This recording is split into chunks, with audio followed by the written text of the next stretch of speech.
How's it going, everybody? Welcome back to the Liberty Hour, streaming through Spreaker Studio and the A2 Jack YouTube channel.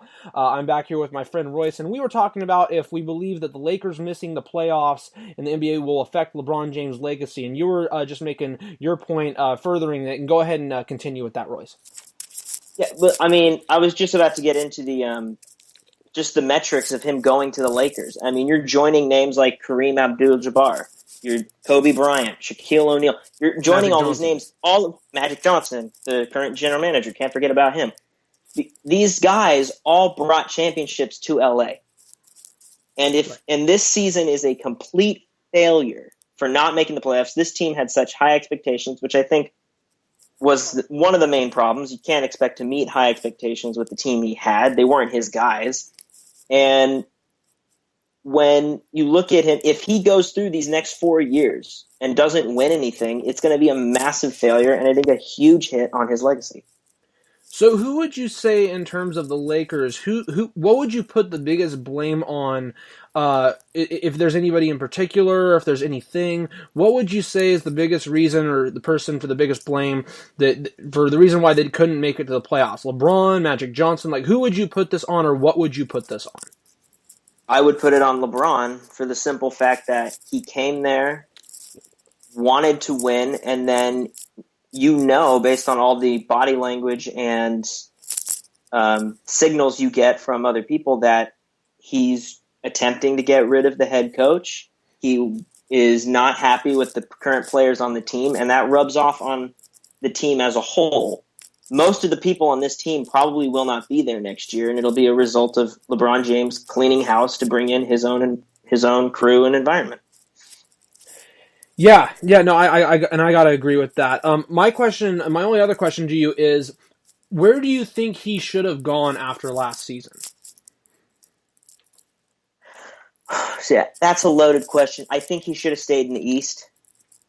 But again, if he went to the East, I think the one team he would have gone to was probably Philadelphia, and then he would have gotten scrutinized for that because he's playing with then Ben Simmons and Embiid. But go for it. I'm sorry. He knew going to the West was the one way he wasn't going to get all the criticism, and especially if he went to the Lakers, which is the marquee franchise in the West, right? Historically. Also, he's pursuing a entertainment career. So where's the best place for entertainment in the United States? That's Los Angeles. Yeah, personally, I actually think that he should have gone to Philly, even though people, he might have gotten a lot of criticism with how great of a player he still is. I think at this point of his career, being, still the best player, leading a young squad of Ben Simmons and everyone else, you could have been a 60-plus win team in the East. You could have beaten out teams like Boston, where they've completely underperformed what we all thought they would even be this year. But even if they had performed up to the standards that everybody thought, LeBron could have taken them out easily, in my opinion, and we could have had a legit matchup with the Sixers versus the Warriors in the finals. I personally still believe, with Jimmy Butler being there, with how good of a player Jimmy Butler is, I still personally believe it's going to be Sixers versus Warriors in the finals. That's still my prediction. I still feel that's going to happen, but I really feel like we could have actually had a legitimate contest if it was the Sixers versus the Warriors in the finals, with LeBron there. And I understand that he wanted to try to come out and prove how good of a player he was and why he was the GOAT by coming to a Western Conference that is stacked and loaded and making the playoffs with that Lakers squad that isn't quite developed. But you got to understand, when you're 34 years old, if you're trying to, get longevity in your career while still being a great player, you got to be able to manage those decisions much better. And I don't think this was a good managing decision for him. No, not one bit. I completely agree with you. All right, so we'll go ahead and transition out of that to our next issue here as my computer decides to freeze up on me. I wanted to go ahead and transition into some NFL stuff. So obviously, and I spoke about this on my show yesterday at Sac State on KSSU, the SmackDown Hotel, from 11 to noon on Thursdays. But I wanted to go ahead and talk about some stuff in the NFL. So the NFL, we've had some rule changes over the last week.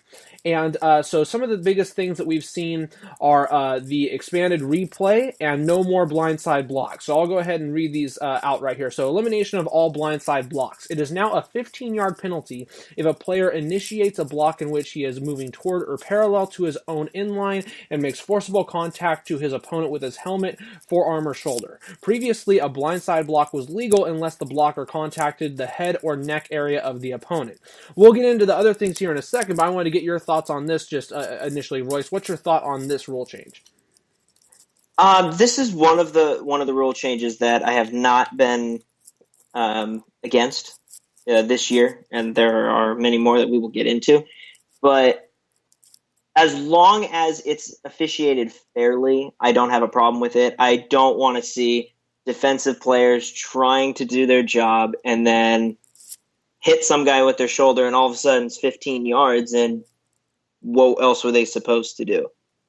So it really, I think this is more I think this is the helmet rule for the offense, more or less, because you see more offensive players trying to take out defensive players, just trying to make a tackle on a player, and really, it's just to balance out in really just the helmet rule for the offense in the disguise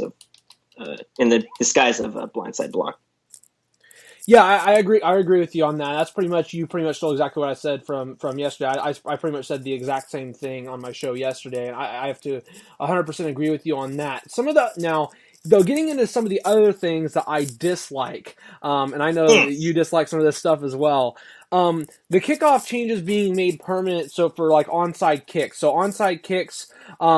as you know, last season they changed it to where it's only like a one-step onside kick where you don't have the unpredictability factor of that, and those have now been made permanent. I personally don't like that. I think that takes away from the game personally. I don't know what your thoughts are, and I'll let you go ahead and talk about it. So this is rare. You actually know a rule that I didn't get. So what's the exact rule? So the original 2018 kickoff changes were made for one season only, but this is what they say. But a 38% reduction in concussions on the onside kickoffs last season compared to the previous 3-year average convinced owners to make the changes permanent. The change coincided with a sharp reduction in recoveries of onside kicks, dropping the recovery rate from 21.1% in 2017 to 7.7% in 2018. Okay. So I don't... As far as that's concerned, it's useless. Yeah. Because not the rule's not useless. The onside kicks are useless. So if you dropped it, they're both. Yeah, I mean, good point. if the percentage dropped a whole 14%, why the hell are we doing onside kicks? I at that point, I'm just like, there's no point. We're not getting it. 93% of the time they're going to get it regardless. So. I don't know what they're really thinking, other than to make the game safer, which, as we saw in the Super Bowl, wasn't exactly a very entertaining product. So I don't get it. So because of this being made permanent, there was a proposal that was made from the Denver Broncos when it comes to, instead of onside kicks, it gives the teams the opportunity one time in the fourth quarter, if they're behind, to swap a kickoff for a 4th and 15 play attempt at the 35-yard line. If you convert, you keep the ball. If you don't convert, you turn it over to where it was at. So that would have basically destroyed the onside kick, but an alternative for that. What's your thought on that?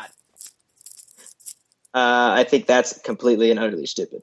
Yeah, I agree. I don't understand it. Yeah, because basically it's this, and here's a genius rule change that the NFL consistently neglects and probably will never come up with. Why don't we just eliminate kickoff from overtime? Just eliminate. And I've been saying this, and I know I kind of changed the topic into overtime, but actually we can get into that later. But the 4th and 15, it's dumb, because then it's like, okay, what's the point? If you give it up there after one play, then why are we wasting time trying to figure this out? It Yeah, just doesn't make sense. yeah, I agree. They should have just kept the onside kick the way it was before they changed it last year, or they should have just changed it back. Like, I don't understand.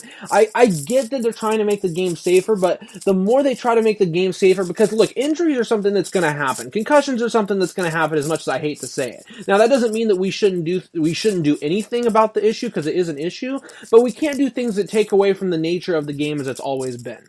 And so I that's why I'm completely against stuff like this. But so you mentioned overtime, and in relation to what you were saying about overtime, if you said completely get rid of kickoffs and overtime, well, this has been tabled. So owners will spend more time discussing a proposal from the Kansas City Chiefs to guarantee both teams a possession in overtime. This comes after their Okay. game last season, after the Yeah. Kansas City Chiefs obviously didn't get the chance against the Patriots in that phenomenal second half of the AFC Championship.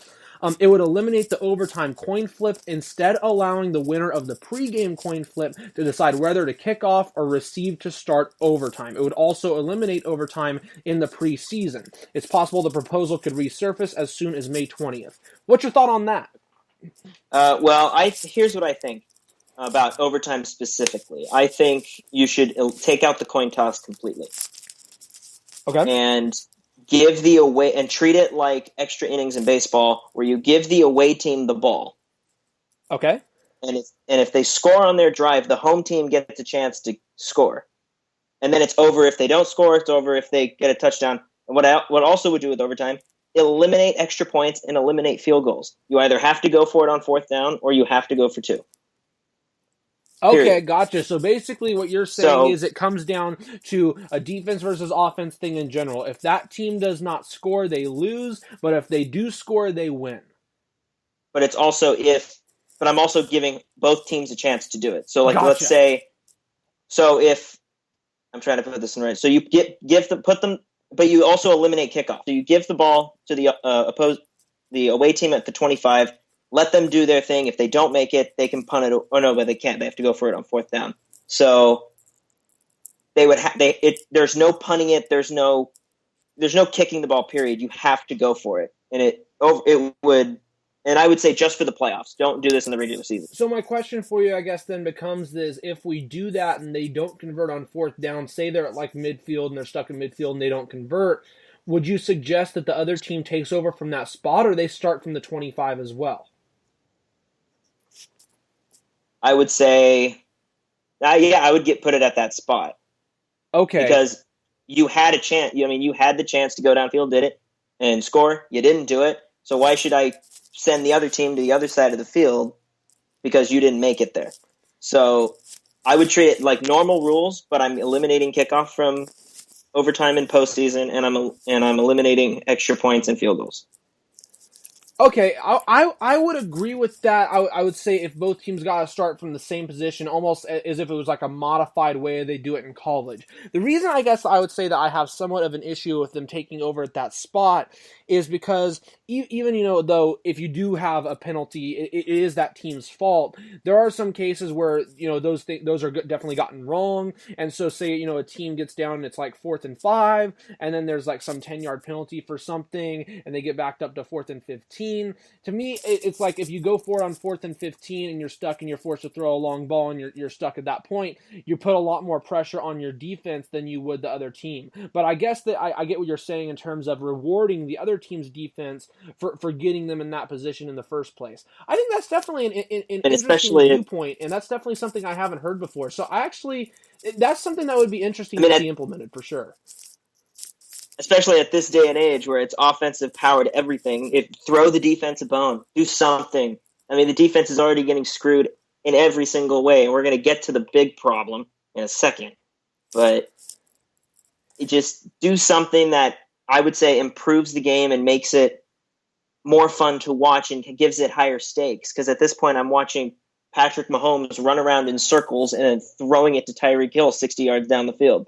I'm like, what the heck is this? Right. So, Well, and personally, one thing I said on my show yesterday is I actually liked when they used to have like even double overtime, even though the games would be super long. There was that thriller with Denver and Baltimore back when Flacco threw Jacoby Jones the ball in the start of double overtime, and they won the game. And I thought that was one of the best playoff games I've seen. But so I would say you either do that or you're going to have to change it on some level because the current system does not work. But I think that's definitely an interesting viewpoint you brought up. Whereas It's we have just it's go just for it. it's just completely flawed. I don't get, and especially since I get it. And guys, I'm not a Patriot hater, but the last two times the last two times the nation has complained about this, it's been when the Patriots have gone on the first drive to score touchdowns in the Super Bowl and the championship game. Why aren't we letting the other team get a chance to go? Yeah. All right. Well, that's going to be the end of part 2. We're going to talk about pass interference. The final thing with rule changes right after this break. We'll be right back to the Liberty Hour.